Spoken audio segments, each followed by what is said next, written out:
wa gatatu tariki ya mbere Ukwakira 2025 saa 8 kuri Pele Stadium. Ikipe ya APR yagombaga kwakira Pyramide FC yo mu Misiri mu mukino ubanza w'ijonjora ry'ibanze rya CAF Champions League.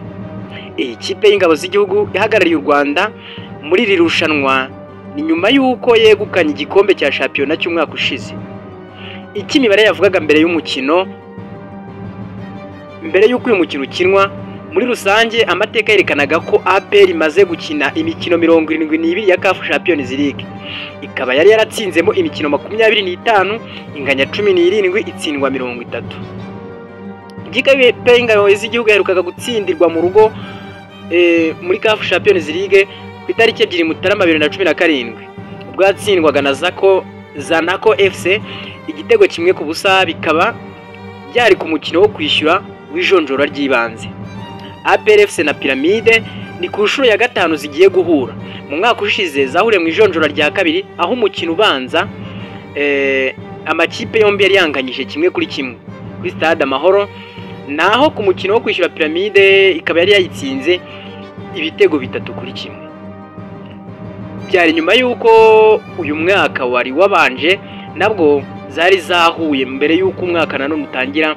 Umukino ubanza wari wabereye mu Rwanda wari warangiye amakipe yombi anganya 0-0, naho mu mukino wo kwishyura wabereye mu Misiri ukaba waranyagiye APR ikaba yari yaranyagiye ibitego 6-1 yabinyagiwe na Pyramide. Ni ku nshuro ya 16 rero APR yari igiye guhura n'amakipe yo mu Misiri, ikaba yarashoboye gutsindamo umukino umwe gusa muri 2004 ubwo yatsindaga Zamalek ibitego 4-1, ikanganya inshuro 4, itsindwa inshuro 9. Mbere y'uko irushanwa rihuza amakipe yabaye aya mbere iwayo ya CAF Champions League rihindurwa rikiri African Cup Winners Cup, muri 2003 ikipe ya APR yakoze amateka igera muri 1/2. Icyo gihe muri 1/3 yari yasezerewe na US Kenya iyitsinze ibitego 9-2. Muri rusange muri 1/8 Etoile du Congo iyitsinze ibitego 5-1. Muri uyu mukino ubanza n'uwo kwishyura muri 1/4 yari yasezereye Asante Kotoko banganyije ibitego 2-2, ariko igitego cyo hanze gikora itandukaniro, naho muri 1/2 ikaba yari yahuye na Julius Berger ari nayo yayisezereye ibitego 3-2. Ubwo rero APR yagombaga kujya gucakirana na Pyramide kuri uyu wa gatatu ku isaha ya saa 8. Iyi niyo mibare yari ihari ivugwa cyane ko APR yari imaze imyaka 8 yose idatsindirwa mu rugo muri aya marushanwa ya CAF Champions League.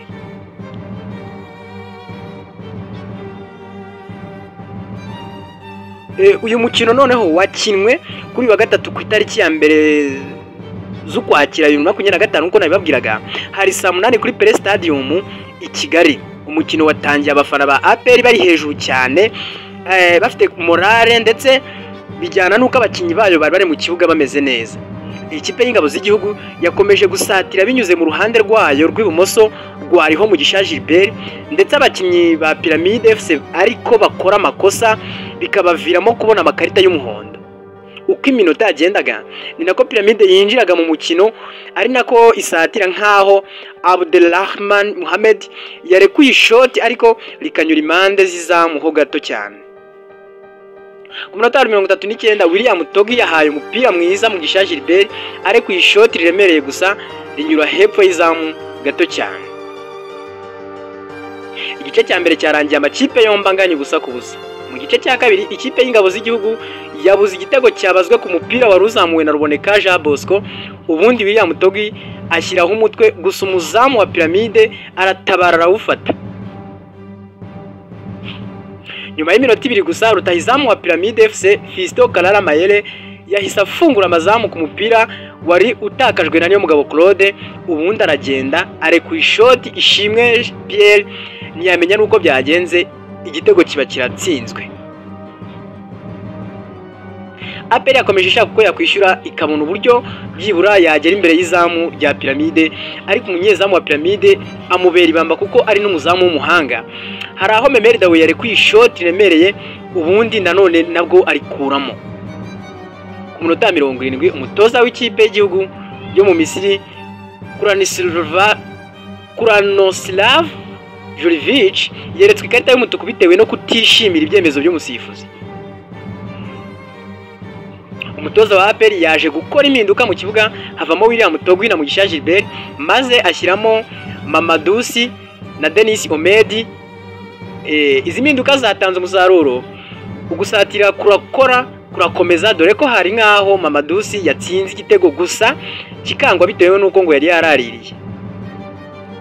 Ku minota 85 nanone Fiston Karara Mayele yatsinze igitego cya kabiri Pyramide FC, nabwo umupira wari utakajwe n'abakinyi ba APR, ubundi ari kuri shoti umunyezamu ahinguka asanga rwose igitego cyamaze kujyamo. Umukino warangiye APR itsinzwe ibitego 2-0, biyishyira mu mibare igoye cyane, dore ko kugira ngo ikomeze mu ijonjora rya kabiri byayisaba kuzatsinda ibitego 3-0 mu mukino wo kwishyura. Umukino wo kwishyura kandi uteganyijwe ku cyumweru ku itariki 5 Ukwakira 2025 isaa 9 z'umugoroba, akaba ari kuri stade yitiriwe 30 z'ukwa gatandatu